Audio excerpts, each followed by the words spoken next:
Truth be told, every champion has felt it. Every president has felt it. Every king has felt it. Every lion has felt it. Every winner has felt it. Every soldier has felt it.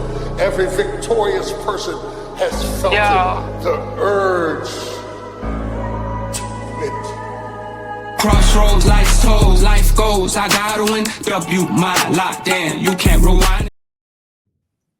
Hey, how are you guys doing today? This is your host, Sonya, with the Remember Who You Are 222 podcast. I have my guest, Kam, here with us today. How are you doing today, Kam? I am doing amazing. Thank you for having me, Sonia. Really happy to be here. Yeah, I'm definitely excited to hear your story and just to introduce a little bit of what Kam does is he basically discusses the topic of internal resistance, which answers the question he's had his whole life. Why is it if I want to do something, I know what to do, I know how to do it, and I have the motivation and desire to do it, but for some reason I can't or don't do it? Then this topic has three parts. One is wants, two is resistance, three is tricks of resistance. It's important to know both our wants and and that resistance can get in our way. Yeah. So that's definitely an interesting topic. So why don't you tell our guests like your story and how you came into doing what you do now? Sure. So I usually just start by saying my name is Kam Knight, and I am a mentor, international speaker, and best-selling author of a dozen books.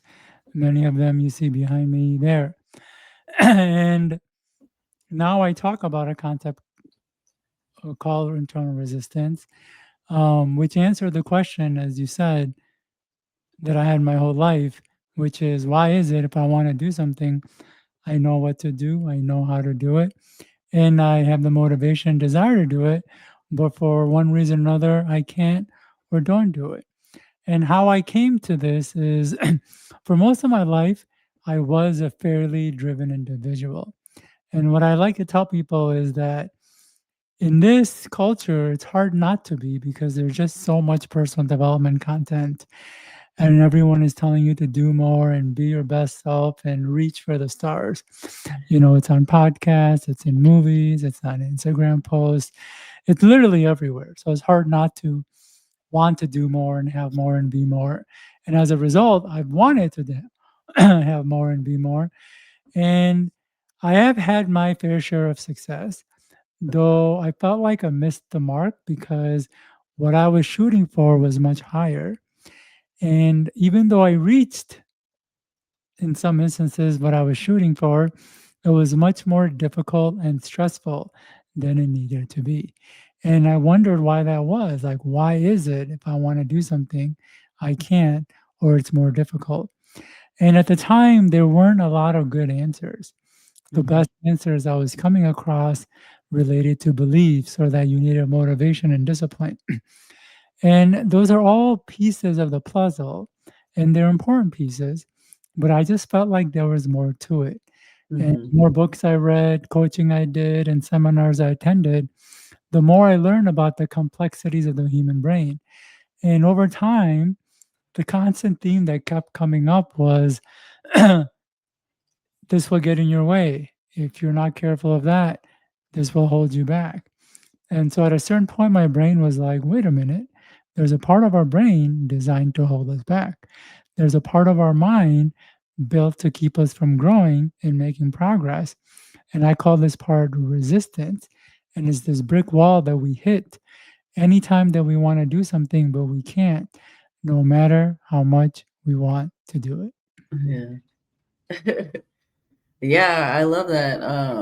I mean, it's definitely something that I feel I resonate with because there was definitely parts and times in my life where I was really successful, but then yeah, it's like there's certain things holding you back. Yeah. And the way that I help people understand this is that the part of the brain that creates wants and desires, it actually works separate from the part that allows us to act on the desire. So this is really important. So I'll say it one more time. The part of the brain that creates the want works independent of the part that allows us to act on the want. So we have one part of our mind that is creating wants and desires and telling us to do more and go after things. And Mhm. we generally do want to do that. But this part, it doesn't check to see if we have the time, energy, or resources. Its only job is to create wants. And it's essentially kind of like a on off switch that gets flipped based on certain cues. We might see somebody attractive and then we want them. We might see a really nice car drive by and we want that as well. We might see somebody with a really good job, making good money, and then we want that as well. So it's just not constantly just creating all these wants. But then Mhm. we have another part of the brain that actually checks to see if that want is achievable, fulfilling, or worth going after. And if this part doesn't give us the green light, we can't act. So what's really important to understand is the brain can both create a desire for something and at the same time hold us back from it. I know Mhm. it sounds kind of wild, but for a lot of people who experience this tug of war, it's because there's literally a tug of war. It's Mhm. I want this thing, and my brain is saying one part of the brain is saying, no, you can't have it. And what's really interesting about how the process works is the part that gives a green light, it actually reviews that desire using a whole host of criterias.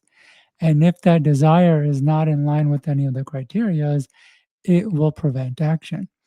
And so it doesn't really matter how much motivation we have, how simple the solution is, or even how much benefit we'll derive. If this part doesn't give the green light, we cannot act.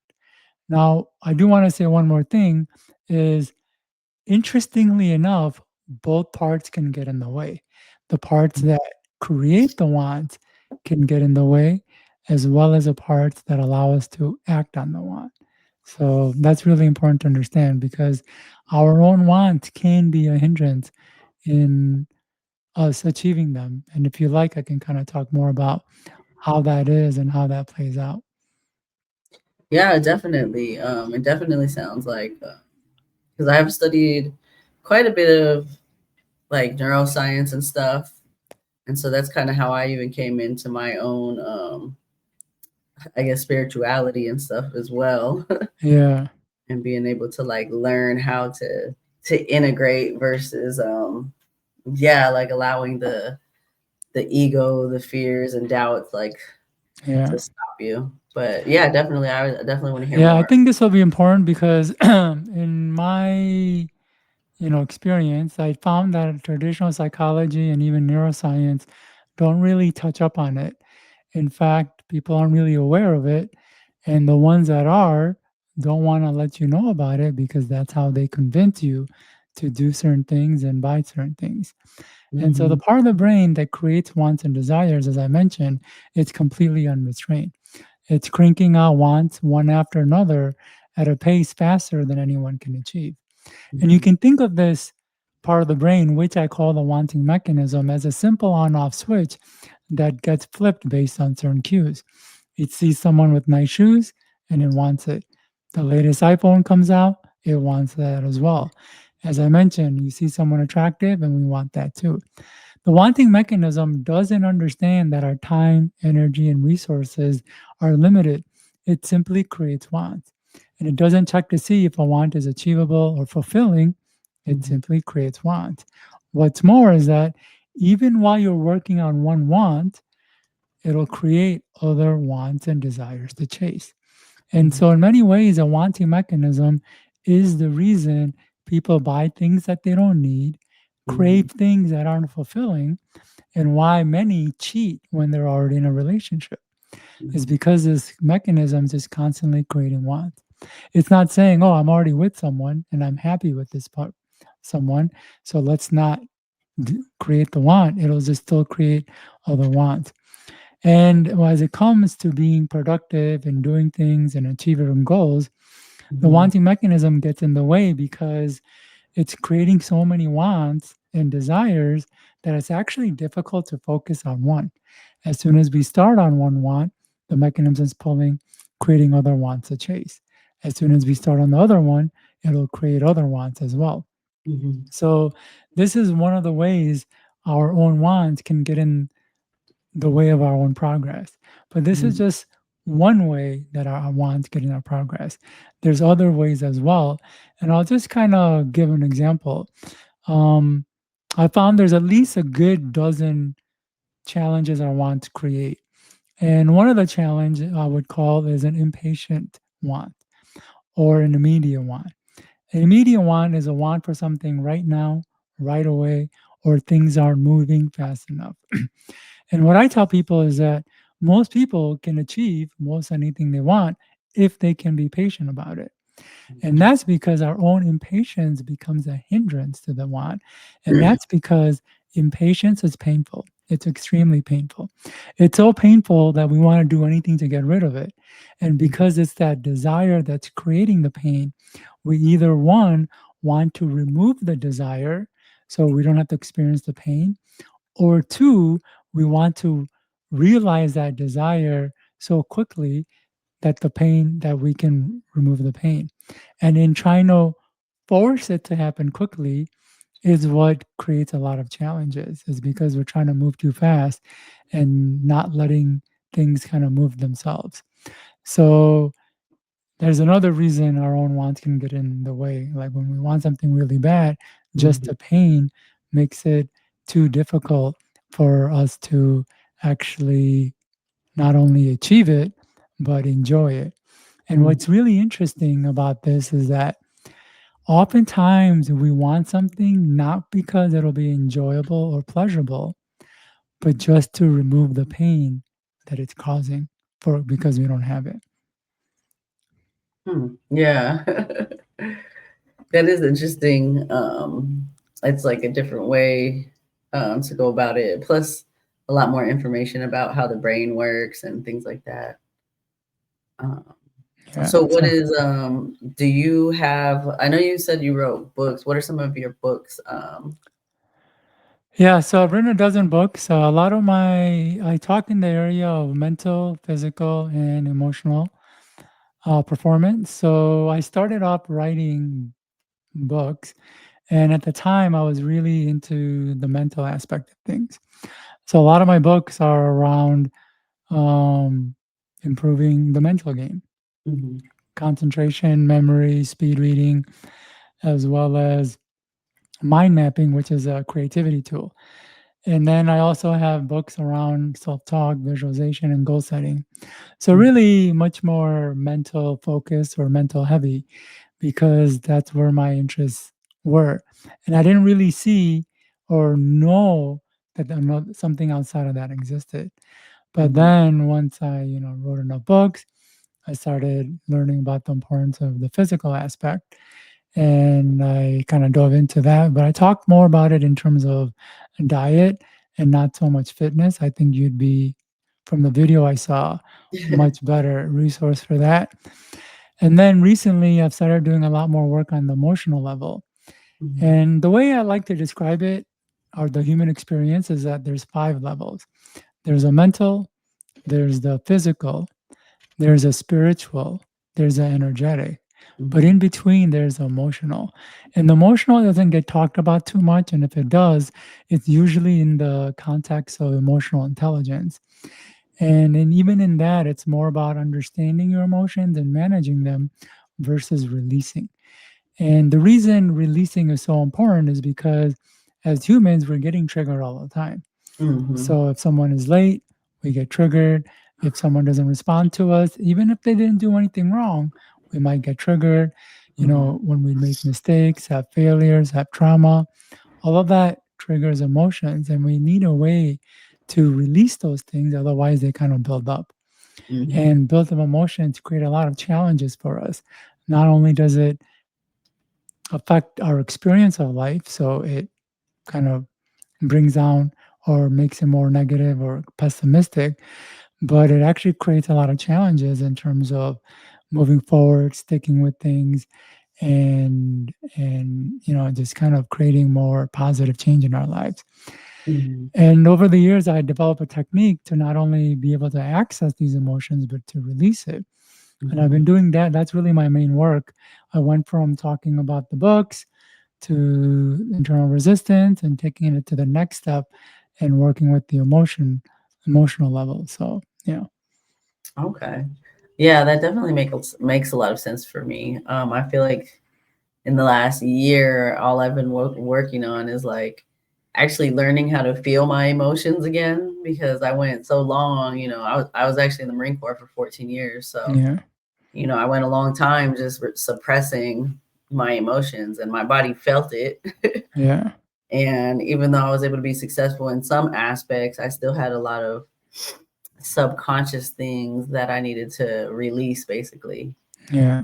So, Yeah. And this is actually a common pattern I have with my clients is, their life is good, they're moving forward, and then at a certain point, they're kind of not able to keep moving yeah. and in many ways start to regress and things start to are starting to like fall apart. Mhm.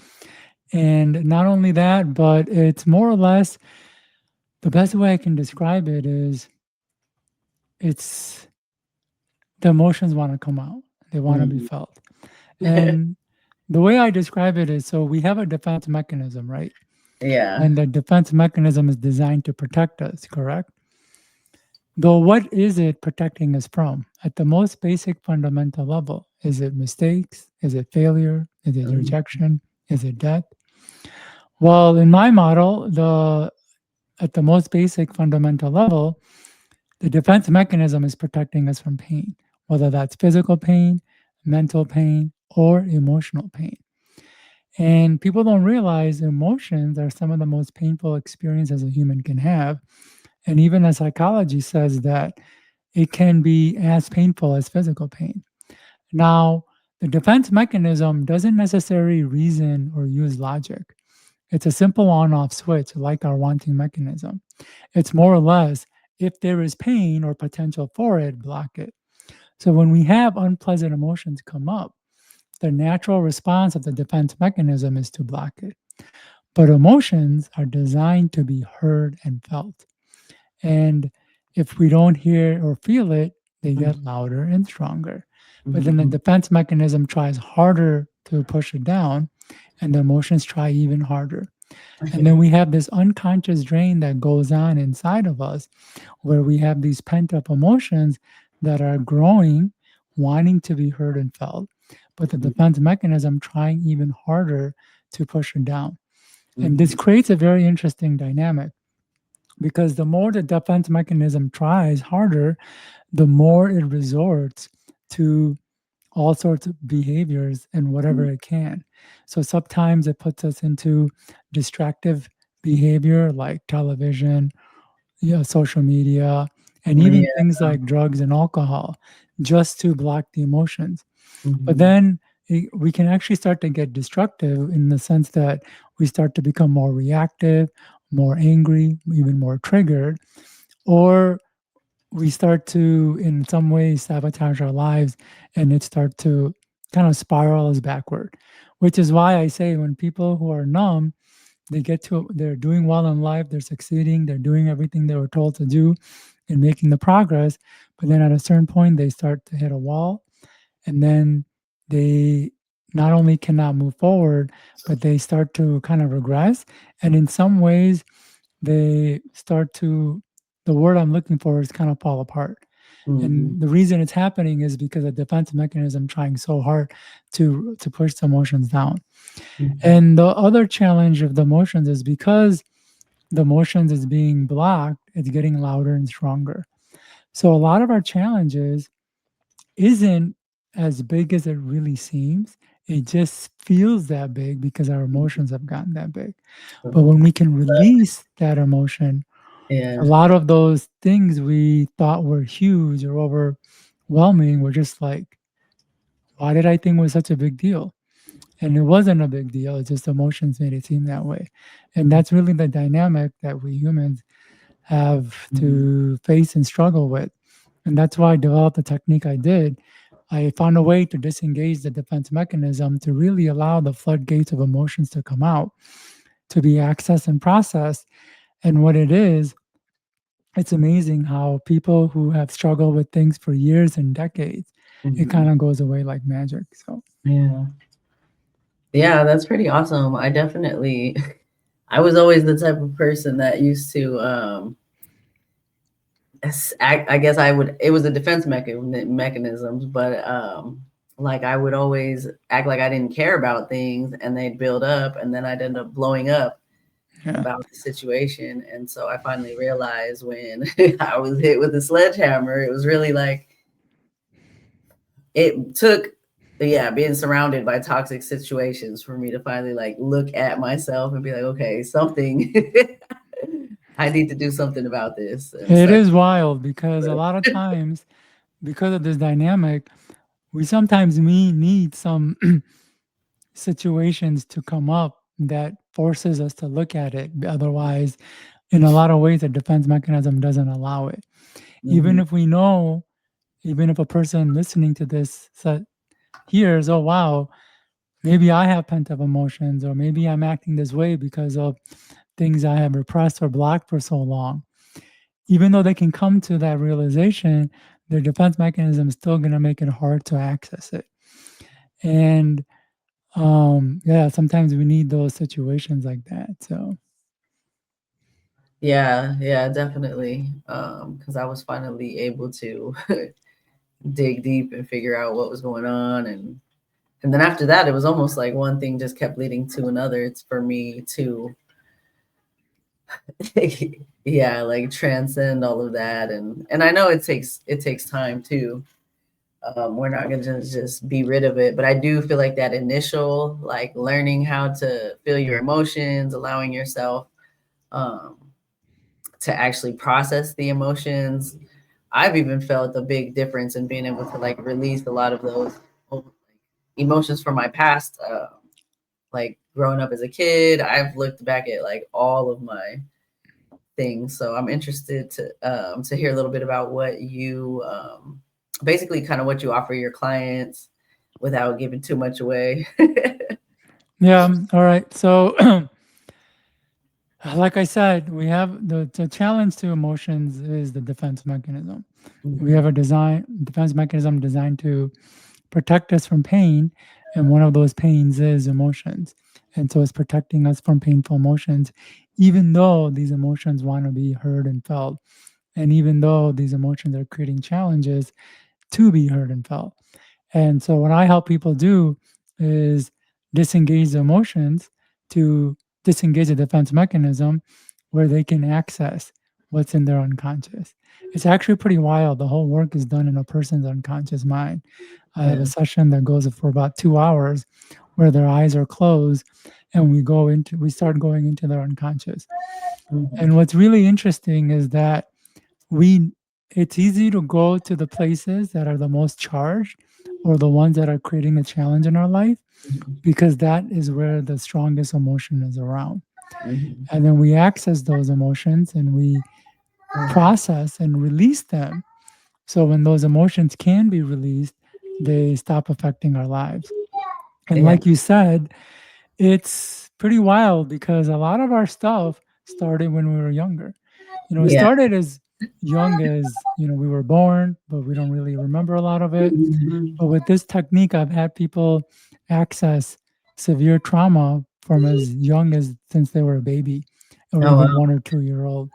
So it's possible because those memories are still there. And if there's Mhm. a strong emotional charge, we can access those memories. And Yeah. what's really interesting is a lot of people that I've worked with tend to have blocked emotions or Mhm. blocked memories. They'll tell me from a certain age, they don't have any memories prior Remember. to that, or Yeah. they don't have a lot of memories from when they were younger than 10 years Yeah. old or 15 years old. And usually that's a sign there Hold was on some one sort of, second. Sorry. My son just woke up. yeah. So a lot of my clients, they have repressed memories, meaning they don't remember from a certain time or from a certain age. And that's usually a sign that there was something that happened that the brain felt was too much or it was too painful that it blocked that memory. And the way the brain works is that all of our thoughts and ideas aren't floating aimlessly in our heads. They're actually all linked to each other like a spider web. So what that means is anytime we have a thought or memory, it triggers other memories.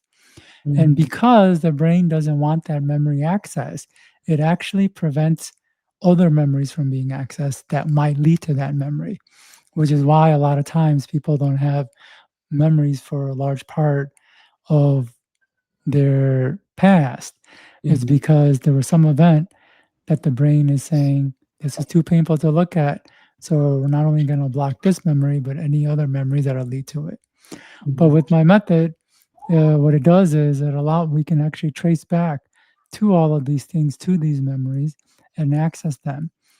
And there's usually a strong charge that we process and release, and when we can, the memories do start surfacing. In fact, a lot of the experiences I have with my clients is a lot of when they look to their past, they think of it as negative and not a lot of positives there. So they don't really think much about it. But when we access the past and we work through those things, then they can actually start to have positive memories and think, oh, wow, I actually had a lot of good memories from back then and I didn't realize I had them. Or this person who I had big disdain for, like a parent or a boss, like a parent or a mother or a brother or a bully, they start to actually see the positive qualities that those person had that they weren't able to notice before because they were so charged and triggered by the negative aspects of that person. And so just kind of circling back to what you had said about you going back to your childhood and all of that, it really does stem from there. And a lot of our charges are there. So when we do the emotional work, we inevitably start going back there. And it's pretty wild what you'll remember and how the mind interpreted different events and experiences in your life that is actually creating the beliefs and challenges right now. It's pretty wild. People will be like, "Oh, wow. I remember there was these 2 kids that I overheard talking bad about me, and I remember that my mind made this belief that I wasn't good enough, and I've been living that since then." And, like, the person gets to see that, and they get to see it in all different areas of their life. So, it's actually pretty wild stuff when we actually go into the unconscious and work on the unconscious level. So that's more or less what I do. Yeah, okay. Yeah, that's pretty awesome. I have heard of people that do is it like a hypnosis that you do? It sounds like hypnosis, and the reason I say that is the way the brain works is anytime it's taking in new information, it connects it to old information or old information that we know. So with what I'm saying, your brain wants to kind of associate it with something it might know, and hypnosis is what usually comes up. But it's not so much hypnosis because a lot of times with hypnosis, you're not in a conscious state. With what I do, you're in a fully conscious state. We're just kind of going into the mind and actually accessing it at a deeper level. The Okay. thing and seeing things that aren't normally seen, and seeing the connections that the unconscious had made while we were growing up, the different events and experiences that is creating our challenges and experience now. Yeah, that makes a lot of sense, and it's interesting to hear different people's modalities and stuff. I had gone through a modality where it was, I mean, it was labeled like sacred geometry signatures, but it was basically, yeah, the things that were going on in my life was like mirrors of something. Like, think of a time that this happened when you were young, and so I had to go back and think, Yeah, and that's how my memories would start to come back up, because I was like you were talking about, where like a lot of my memories were just kind of blocked and I didn't remember like under a certain age. yeah, And so things started even coming up with I have a 3-year-old son, and so I started seeing that my triggers with him was basically my mom when I was yeah, little. yeah. It's all that. And I would Yeah. even go as far as to say, Mhm. as you were growing up, although you weren't noticing, a part of your brain was paying attention to the adults in your life. And Mhm. it was paying attention. So when you became an adult, you would know how to move about the world and interact with people. And so your mom or you were paying attention to how people parent. Mhm. And the direct experience comes really from your own mom and dad. Mhm. And your brain is like picking up, well, this is how I rear kids. And then Mhm. as we get older and we have kids, those things that I learned and picked up actually start coming out. And Mhm. we don't actually notice it coming out. We actually think we're the ones making the decisions to act and react to our child the way we are, Mhm. especially if we're being overly harsh with the Mhm. child. But it's not because we're making a decision, it's just these behaviors that our unconscious was noticing from our childhood Mhm. and was and learned that, oh, this is how I rear a child. It was coming out. In Yeah. fact, you often hear a lot of parents say, hear their own parents' word come out of their mouth. Mhm. And then they either have this like realization, like, oh my gosh, that's what my mom used to say to me, or that's what my dad used to Yeah. say to me. And it's because of that. And yeah, and it's good that you recognize it, because when a person doesn't recognize it Mhm. and they did themselves grow up in a very maybe violent or not so conducive household, they're going to recreate that with their children. And they're Yeah. going to think it's that the problem is a child, and that they're behaving in a way that it's causing that reaction to come out and that they deserve it. But in reality, is that the parent is recreating it, that situation where they're just re bringing their past into their present situation. And it sounds like you've done your work, and people who've done their work know that it's generational. Mhm. So unless someone stops and does their work to break the Mhm. pattern, it'll keep happening. So, if a parent raises a child harshly, that child grows up and will raise its child harshly, and that Mhm. child will grow up and do it. It'll happen for generations and generations. Mhm. So it's the complexities of the human experience. And Mhm. we don't come with the we don't come with the Yeah. manual of how we work. We just are acting out these behaviors, and a lot of it is destructive, not Mhm. just to ourselves but to others. And a lot of it is like, well, why am I doing this? Why is this person doing this? It's all this internal stuff that's going on. Yeah, and it's funny that you say that too, because with my ex, I used to think that he was like purposely trying to trigger me with the things he would say, and then I realized towards the end of our relationship, I realized it was the similarities he had with my mom. Yeah. And I was like, okay, so I never healed from my mother wounds, and that's where it kind of started. And then yeah, my son definitely, because it's like you see the way that you don't want to parent, but then when it starts to come out, you're like, okay, what do I do to Yeah. change this? And so, Yeah. um, And that's another example. It's not just children that our behaviors come out to, it's the mhm, people that we attract in our lives. So it is said that as men, we marry our mothers, and women marry their dads. And so mhm, if a guy is having a challenge with the person he or she's dating or married to, he's got to look at that person's mother. And there's a yeah, lot of patterns. The same thing with the woman and dad. Women will attract men with a lot of characteristics that are related to their dad. So they had challenges growing up with their dad. They're mhm, more than likely going to have challenges with the person that they date or marry. And mhm, again, it's these things that we don't have a manual that this is what's going to happen. So mhm, when we think we're attracted to someone, we think it's some these qualities, uh, but it's really these deeper traumas that is pulling us to them. Right, coming up.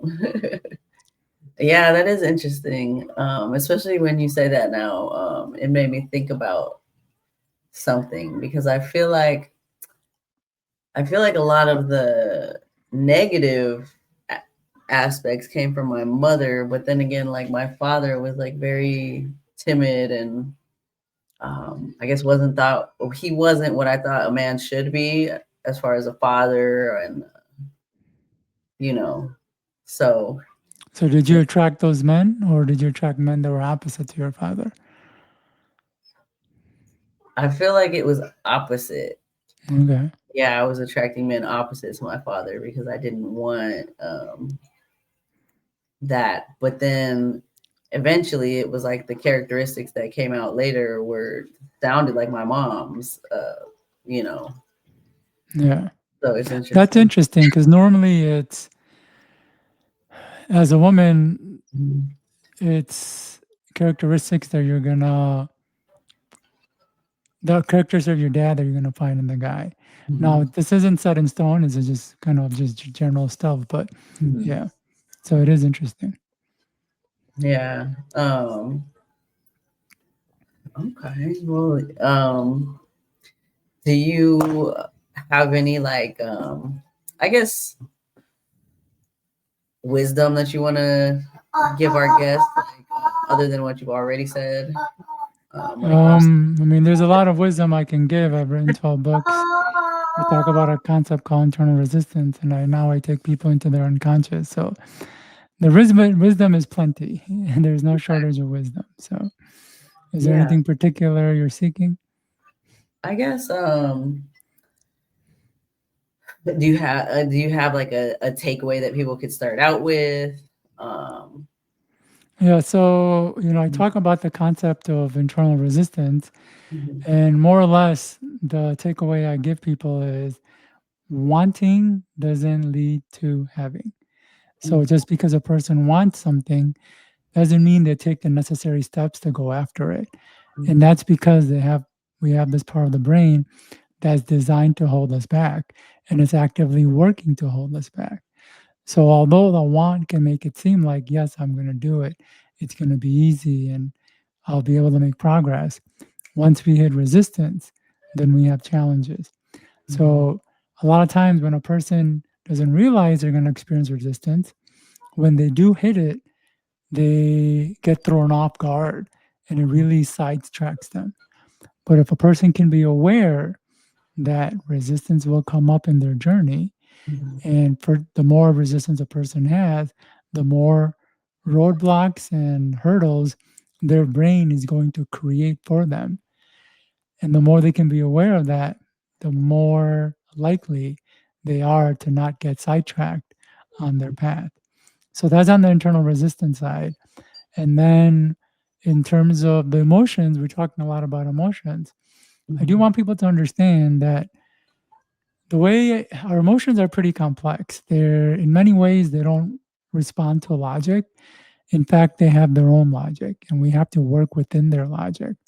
And a mhm, lot of the advice that's out right now is trying to be logical and rational with emotions, which is why it doesn't necessarily get people the results that they're seeking.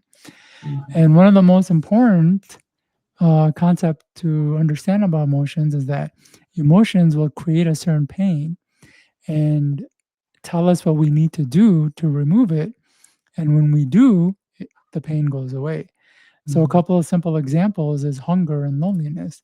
Hunger tells us to eat, and loneliness tells us to connect with someone. And mhm, when we eat or connect with someone, the hunger or the loneliness goes away. Though mhm, sometimes, and for some people, eating and connecting with someone doesn't make their pain go away, which is why they fall into a pattern of overeating and they fall into a pattern of um, never feeling their loneliness met. mhm, And what's really interesting is that our emotions will make us keep trying different things to make the pain go away, mhm, sometimes to the point of exhaustion without actually making the pain go away. Yeah. And so in these instances, the trick is not to continue listening to what the emotion is saying, Mhm. but to work on the emotion itself. Mhm. So, for a lot of time, people will have an emptiness, and then empty will say, well, I got to go out and get a good job or Yeah. accomplish a goal or write a book and things like that. And as Mhm. soon as they do, they still feel empty. It's still empty. Yeah. And the empty will say to go do something else or get bigger or get stronger or put on even more weight or get healthier. And the more we do it, it doesn't make the pain go away. So we got to work on the emptiness itself. So Mhm. Yeah, I love that you brought up hunger and loneliness. Because I do feel like loneliness was something I always struggled with, even with like a house full of people. And so that's why I realized over time um, that it just in this past year, I want to say the last 6 months, I started kind of allowing myself to feel the loneliness when it came and like dialoguing with it.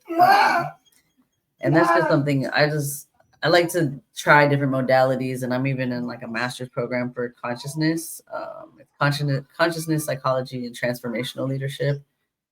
So I just try different things and see how it goes. But I feel like that was the biggest thing where I was like, I didn't allow myself to like drink and just like allowed myself like it's okay to feel it because you're gonna feel it either way if you're with people or not at times. And so loneliness is huge. It's actually the core of the human experiences. And it's actually where majority of all our challenges stem from. Everything that we're trying to do and the success we're trying to achieve and the mhm, people we're trying to impress is all driven by this core loneliness. mhm, And the reason I say it's core and the core of the human experience is because we humans are pack animals. We evolved to live and survive in a pack. And as a result, the various characteristics formed in us humans to make sure that we stay in that pack. And one of those things is loneliness, the pain of loneliness. When we're not around others, the brain feels very unsafe and it wants to do anything to connect with others, to make sure that we are connected with others. In fact, loneliness is so painful that it is like it, the effect of loneliness is like smoking. The effect of loneliness is like smoking 15 cigarettes a day on the health. mm. Oh wow. That's how powerful it is. Yeah. So the brain is drawn to make sure that we stay around people. And that means that it is pushing us to be attractive enough to make sure that we're always around people or that people find value enough to want to be around us, which is why we, in a lot of ways, work ourselves to death for that nice job, big house, fancy car, to look attractive and all of that, is to make ourselves attractive enough to keep people around. And so it is a big driver of who or what we do and the challenges that it creates for us. Yeah, I definitely agree with 100%. Like it was definitely my core driver. I felt like that, and I didn't know it at the time, but when I was like bodybuilding, I was trying to be the best, the It was strongest female in the Marine Corps. it was I was so looking you for that can validation. it wasn't validation, it was more value. Like you weren't trying to get Mhm, validation. You're mhm. trying to show that, hey, I am so good and I'm great valuable. Yeah. that you should be around me or you should Hmm. respect me or you should value what I have to offer. Hmm. And so, in a lot of ways, and the stronger the loneliness a person has, the Hmm. more they're driven into those kind of extreme behaviors where they're trying to be the best, to be on top. Because when we're not on top, to the brain, it does feel very traumatic like, oh my gosh, I'm going Hmm. to lose. Um, I'm Yeah, like gonna you're, lose my value and I'm gonna lose people and all of that. And yeah. it's tough and it's causing a lot of burnout, especially in our Hmm. culture and society. Yeah. And Yeah, what I tell people is that the more loneliness a person has, the more their brain will compromise their beliefs, their values, and then make and allow them to accept. um, less than what they deserve or Mhm. accept more abuse.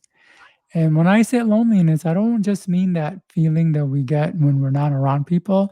I Mhm. really mean this core feeling that is driving us that we may not even notice. We Mhm. spend so much time around people, we don't even notice that there's this core drive that is influencing us to Mhm. constantly be around people or to do good and enough things so people can Mhm. find value in us. Yeah, and that was another thing too. I always enjoyed helping people, but it was like that dopamine hit whenever somebody said I inspired them or how much I helped them. So it definitely, and I like how you put instead of like validation, more value because that does sound more correct. Yeah. Yeah. Yeah. Yeah. We're trying to create value for ourselves so we can keep people in Mhm. our lives. Yeah. Yeah. Okay. Well, this conversation's definitely been a good conversation, and I'm glad you came onto the podcast. Where can people find you if they want to work with you? Yeah. So I've got 3 free gifts for the listeners of this podcast. One is called Prompt Engineering for Your Mind.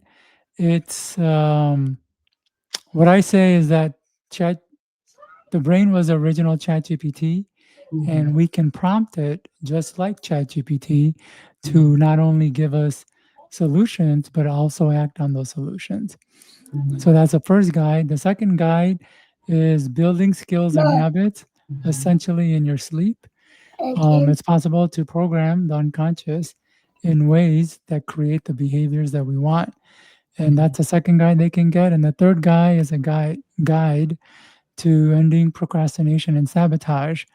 And they can get all that on my website at kamknight.com. Okay, awesome. All right. Well, I usually have a closing wisdom question that I ask everyone. And I know we talked more about like science-based stuff, but my question usually is like, if you could have one truth that you found about our divinity, what would that truth be? If I could have that one truth, or if I could Yeah, know that if you one could truth. if you could say that you found one truth about it. But it's really interesting question because I get a lot of results from my clients and Mhm. quick results. In fact, my books have over 10,000 reviews on Amazon. The Mhm. speed reading book has over 5,000 reviews in the US and international market combined. And you can't fake that kind of reviews really. Like the book Yeah. has to be good for it to receive that. And the reason I can do that is because I work within the principles of the mind and body. Mhm. And I had kind of mentioned certain principles, like with the emotions, how Mhm. it'll create a certain emptiness, and like a carrot on a stick, it'll lead us to try all these things, sometimes to the point of exhaustion, without Mhm. making the pain go away. Now, if a person wasn't understood that principle, they would be led along by that stick to the point of exhaustion and burnout. But once we can understand, sometimes we got to work on the emptiness itself and not what the emptiness is saying to do, then we Mhm. can get quicker and better results. And so there are a lot of principles that I use when it comes to memory, when it comes to reading and things like that. But one of the most important principles that really drives what I do is there's no pleasure without pain. And Mhm. that's a concept that I learned in my 100 country journey. It was actually going when I was traveling um, from Colombia to Panama. I was on a 6 week journey, Mhm. and I didn't have a single hot shower in that journey. Oh wow. And then 6 weeks later, I stayed at a hostel that not only had a hot shower, but had two knobs so I could control the temperature of the water. And I Mhm. felt like I won the lottery. Like I literally felt like I hit the jackpot. Yeah. I felt so exhilarated. I jumped on Facebook telling everybody about the experience. And Mhm. so, why was that shower so pleasurable? Like, I've had plenty of hot showers before. In fact, at a certain point, I thought it was my God-given right to have that hot shower. Yeah. The reason it was so pleasurable is because I went through the pain of 6 weeks with no hot shower. So when I had one, it felt enjoyable. Amazing. Yeah. So what I'm trying to get at is like a lot of people are trying to cheat the principle by trying to get pleasure without putting in the work or putting in the pain. And there's many ways people do that.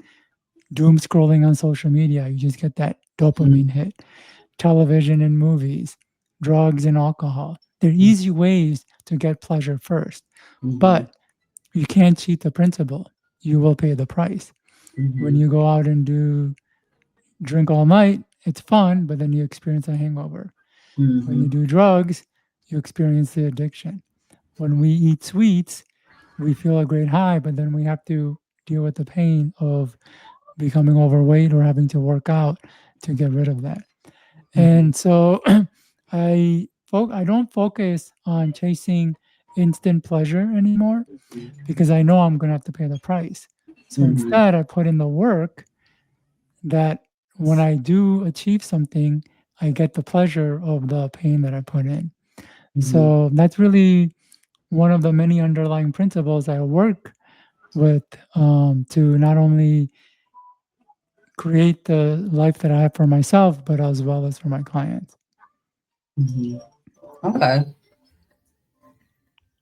All right. Well, yeah, no, that's definitely great because I know it's much needed out there. And there's a lot of different modalities that are out there, but I definitely believe in anything that's like getting to the subconscious mind is definitely a good way to go. All right. But okay, well, I don't want to hold you too long today. We can end the podcast there, and I'll put everything in the description as well. So Okay. Sounds good. This is great. Thank you very much. yeah, thank you for coming. It was definitely a great conversation. Yeah. Thanks. I know it's going to help a lot of people. So, all right. So you guys have a great rest of your day. All right. Have a good one.